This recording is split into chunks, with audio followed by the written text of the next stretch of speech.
All right, today we're diving into a really beautiful and kind of haunting folk tale from Senegal. It's a story about the unseen world that's all around us, about a dangerous pact, a forbidden love, and what happens when you break a promise, especially a promise to a spirit of the wind. So let's set the scene. We're in the Sahel of Senegal. It's this huge, dry landscape where you feel like you're completely alone, but you're not. Because out here, the wind isn't just wind. It's a messenger. It carries secrets, and, as we're about to find out, it carries ancient, powerful beings. Now, the whole story revolves around a Jinn. And if you're not familiar, Jinns are these powerful, supernatural beings from Islamic mythology. They're made of smokeless fire, and they exist in a world that's right next to ours, just out of sight. In a lot of West African traditions, these stories mix with local beliefs, creating this incredible folklore about spirits that are tied directly to the land itself. Okay, so let's meet our main guy, Mamadou Ndiaye. He's a nomadic herdsman, a bit lonely but pretty content with his life. He knows the desert, he respects it. But what he doesn't know is that he's not really alone out there. Something ancient has been watching him. And this is where his life completely changes. He's out crossing the dunes, and out of nowhere, this whirlwind just appears. But this isn't some normal dust devil. No way. It's spinning with this weird, eerie hum.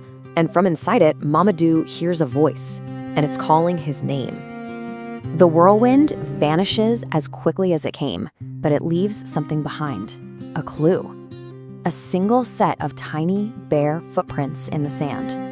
Now, every survival instinct should be screaming at him to turn around and run. But curiosity, or maybe it was fate, makes him follow them.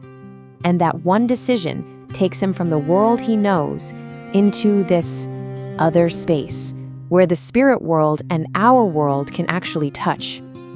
He's about to meet the voice from the wind, face to face.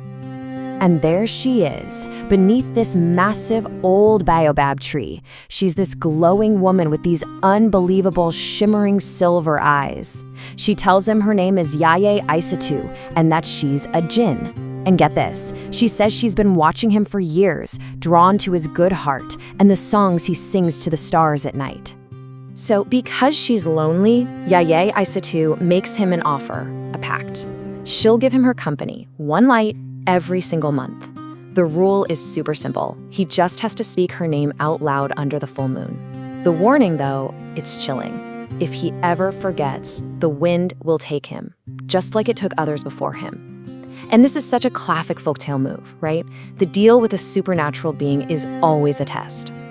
But what starts out as this really dangerous pact, well, it doesn't stay that way. As months turn into years, their meetings under the full moon become something much, much deeper. And this is what's so fascinating, what they talk about. This isn't just some romance, it's a real meeting of worlds. She tells him about her home, about these incredible Jinn cities made of glass and fire hidden deep beneath the dunes. And he, in return, tries to explain the weird, beautiful, messy business of being human. You know, having a fragile heart, a short life, and this fierce thing called love. They're literally talking about mortality versus eternity. And her words here just perfectly capture the tragedy of it all. With all her power, all her immortality, Yaye Aissatou starts to envy Mamadou's humanity. His ability to love so deeply makes her feel the emptiness of her own endless existence. It's just a profound, heartbreaking thing for a being like her to admit. But, as she was learning, human nature is also fragile. And this is the turning point, you guys. This is where one moment of human weakness leads to absolute disaster. Just one time, that's all it took. After years of being faithful to his promise, Mamadou gets sick, a really bad fever. And for a single night, the promise just slips from his mind. It seems like such a small mistake, but in a pact with the spirit of the wind, there's no such thing as a small mistake. And you know, the cosmos doesn't stop just because one man is sick. The moon rises, right on schedule, full and bright, waiting in the sky for a name that's not going to be spoken. The moment comes, and it goes. Total silence. In his hut, lost in his fever, Mamadou is asleep. And out in the dunes, a promise is broken. The reaction is immediate, and it is violent. The desert, which had been their sanctuary, turns on the village. The wind is no longer whispering. It's a furious, howling, destructive force. And you can hear her voice in the storm. But it's not just anger. It's this deep, aching sorrow and betrayal. The pact was absolute. The consequence was inescapable. And the wind, her very being, it doesn't forget being forgotten. By morning, the storm is gone, and so is Mamadou. His hut is just empty. The only thing left is sand, swirled into patterns on the floor, a ghostly reminder of who used to visit him there. But this tragedy isn't the end of the story. Mamadou's personal story becomes something bigger. It becomes a legend. And that's exactly what folktales do, right? They become cautionary tales whispered from one generation to the next. He becomes a local ghost story. They call him Mamadou of the Jinn. Shepherds and travelers say they see this lonely figure wandering the sands, forever whispering a name that no one can quite make out.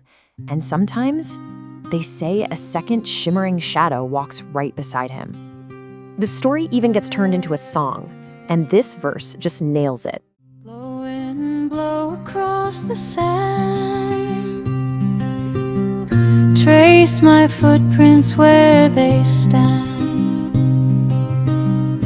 The moonlight weeps where shadows play, holding secrets it won't betray.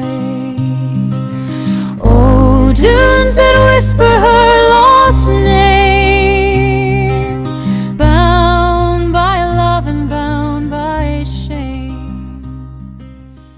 The idea is that the desert itself is a witness. It remembers every promise made on its sands, and it remembers the price for breaking them. And the legend becomes a living part of their world. To this day, when a dust storm kicks up out of nowhere, the elders will tell you that's not just weather, that's Yaye Aissatou, still searching, still mourning, still restless. This story gives a powerful meaning to the forces of nature.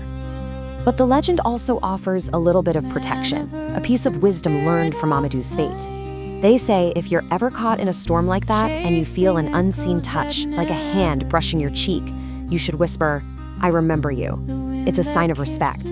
It's a way of telling the grieving Jinn that you, at least, haven't forgotten. And that's what makes the story so powerful. It leaves you with this thought that just kind of lingers. It makes you think about that thin line between our world and the next.